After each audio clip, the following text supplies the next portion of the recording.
One of the oldest and most important rituals of the earth is the passing of stories.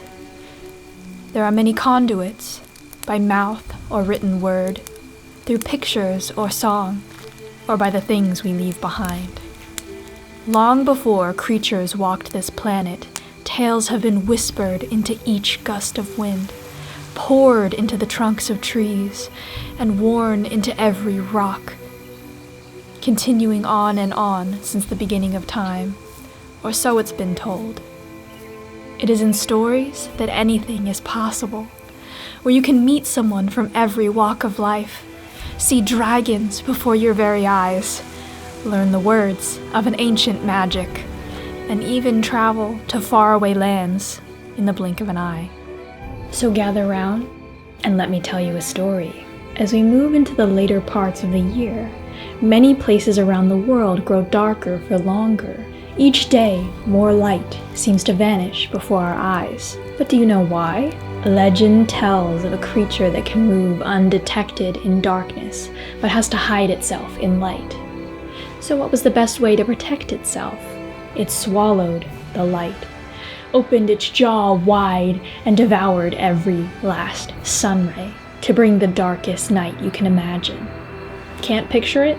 Well, they have seldom been seen by anyone, but if you'll excuse me for getting a little sidetracked, I can show you exactly what they look like. This creature is invisible at night, so we're done. Just kidding. This story begins with some foraged sticks, which will form the skeleton of the creature. We're starting with a curved spine and building back rib-like structures off from it with various twigs. And at the base of the spine, there is a kite-shaped pelvis formation. To create the body of the creature, we need a round shape, for which we will be utilizing a balloon that the skeleton will get attached to the back of. The creature is a light eater and has a semi-transparent stomach, which we are going to capture by using a very specific kind of paper mache. We need to mix up a mixture of glue and water, and the paper we'll be using is tissue paper. We're using a combination of both of these things this time to maintain as much transparency as possible.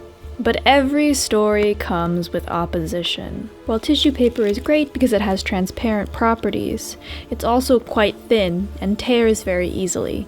So we need to do this very carefully and in enough layers to be strong enough to keep its shape, but not so many that light cannot be seen through it anymore. In the process, we are also going to extend the ribs hugging down the side of the balloon, and then continue layering the skin on top of it.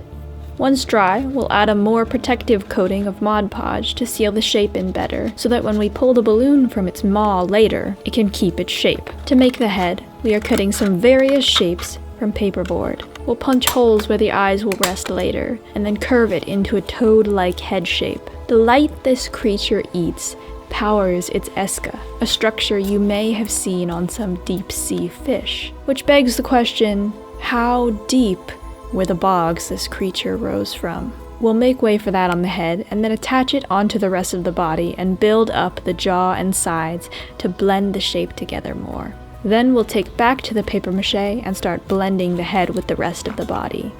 Around the head, we'll be using traditional paper mache for a greater degree of strength and control. Then adding some liquid latex to add some toad texture onto the skin of the creature, stippling it onto the outside of the body. We'll add some string to add a raised section around the mouth and give it a little bit more dimension.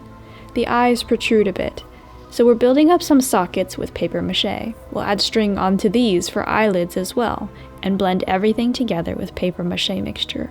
We'll also create a nose cavity with this as well. To build up more of the toad's texture on the back, we're adding different sized circular gemstones to make bumps and ridges. These are going to be painted over later, but it's very important to use gemstones because of the way they interact with light, and they help charge the toad's spirit.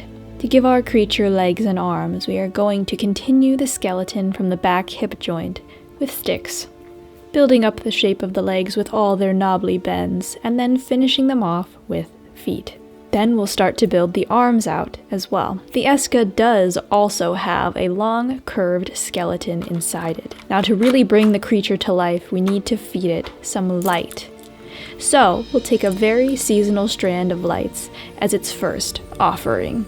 We are going to be taking the pumpkin motifs off, so their seasonal aspect won't last too long, but the spirit is still there. We'll poke a hole in the bottom of the body to thread the strand through, and fish it out through the mouth to run to the Eska and the eyes. Contrary to popular belief, this creature does not have skeletal arms and legs, so we'll need to build the shape up of those from foil, and then paper mache over top to match the rest of the body. We'll also paper mache over the Eska to blend it into the rest. The end of the Eska will be made in the same way as the body, because it is also a semi-transparent material. Then we'll use hot glue to add more texture and bumps and also create the pads of the fingers and toes. Now our most important texturing step is puffy paint. This gets dotted all over the body to give the creature its scaly toad skin texture. Inside the mouth, we're going to make a tongue from liquid latex. We're taking some pieces that were almost dry from the inside of the bottle, found a good shape, and cut it into a tongue shape.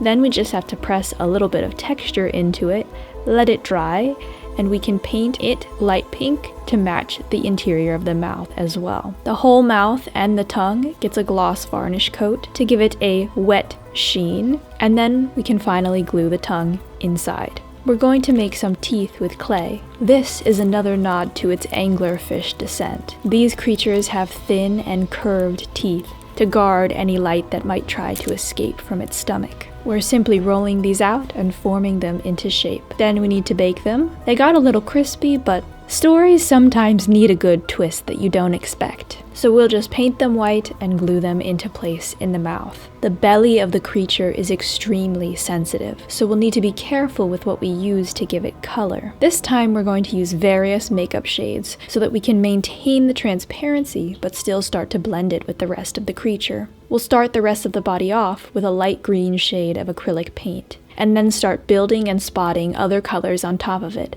to bring out the creature's texture, using some various tones of lighter greens. Now that it's been given some time to dry, we can attach the light container on to the end of the Eska and blend it in with the rest of the body as well. We'll start building up some lighter greens on the spine and also on many of the protruding areas to give them a bit of highlight. To give the creature more of its skin texture, we can move in with some darker green spots. Our creature, of course, needs to see, so we must make it some eyes. These are made from hot glue circles. They're squeezed out onto a non-stick sheet, trying to get a few that are the same size and will match. Then we just need to paint the toad pupil on, and the eyes can be attached into the sockets and blended in with the rest of the body as well. We'll continue adding dimension to the body with various shadows, and then adding some brown along with the other spots. Then we'll draw some purple veins onto the belly, following the contours that are already there from our original paper mache. This creature's origins are from unknown depths of bogs, so it is always found covered in various moss, greenery, and lichen. It hangs from every pore of the creature and helps it to blend into the environment when it's most vulnerable during the day, making it extremely hard to catch a glimpse of. And finally, we'll give its skin a nice glossy coating as it hails from wetlands. So allow me to tell you the tale of how this creature came to be. When the year nears its end, beware of the light swallowers. The earth tells of a strange night many moons ago, unremarkable in any sense, until the waters of the bogs began to tremble. Slowly their shores started to part, and a deep breath rumbled softly in the air, but nothing was seen rising from the water. The ground shook with a force, and a peculiar presence dispersed into the dark. It wasn't known what had happened until morning, when some mossy creatures were sometimes seen just for a moment until blending into the environment in a flash. Everything seemed normal, except each day, night began to come sooner and sooner, until in some places it was dark almost all day.